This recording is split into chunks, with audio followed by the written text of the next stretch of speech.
Hey Caleb, nice job here. I really like the way that you used repetition to create the unity and really nice use of scale. As you know, things that are smaller appear further away. You might want to even try slightly scaling some of the trees. It might just add a little bit more variety. I like how you have them overlapping already. That's a really nice addition. Another thing, you might want to also do it in the water where you make maybe a few different sizes. Because texture also, this is actually a drawing of water. It's not even a photo, but texture also has perspective. See how big the ripples are here, and they get smaller and smaller and smaller. So again, these are kind of what you learn in a beginning drawing class, which is why drawing is so important. Another thing, you might want to add a gradient to the sky too, and usually skies are, let me see, I have a picture someplace. Usually skies are, lighter at the bottom and go darker. So again, this is one of those tutorials I posted earlier about the clouds, how to make clouds. But again, that's usually how they are. So you might want to just add a little bit more of a I can't tell if you have a slight one, but you could add just a little bit of a gradient. And also, not sure about the gradient on this side. You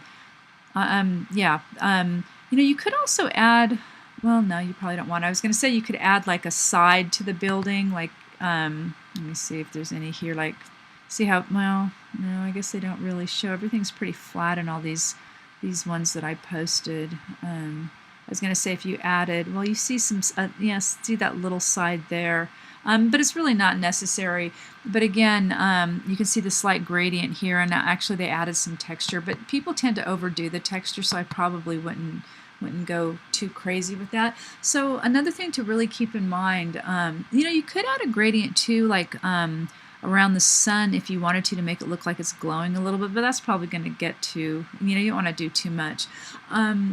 I'm not sure where you're going to put the city name in, so you might want to move the clouds around a little bit so it's up here someplace, or you can put something behind it as well.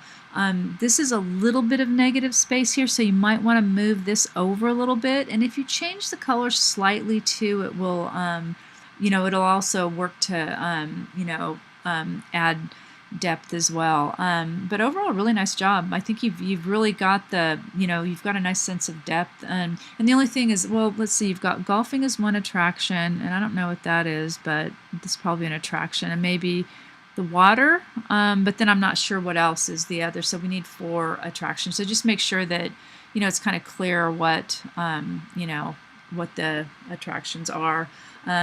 But anyway, really nice job. I think you've done really great in Illustrator, and I really love the sky and the clouds. And, even maybe add something to the building, like, see how this stroke with the clouds, and you've got the stroke here. So I wonder if just adding a little bit of a stroke someplace in the building, I mean, obviously not white, but maybe like a different color, maroon or a black or something around the windows, could add a really nice little repetition, because you've got the sun, you've got the clouds, you've got this, and you've got this other little stroke happening. Maybe something like that in the building would also work to create, repetition, because repetition really creates unity. But overall, really nice job. Okay, so if you want more feedback, just grab me on Hangouts or email me or whatever. Okay, so anyway, I hope you found this useful.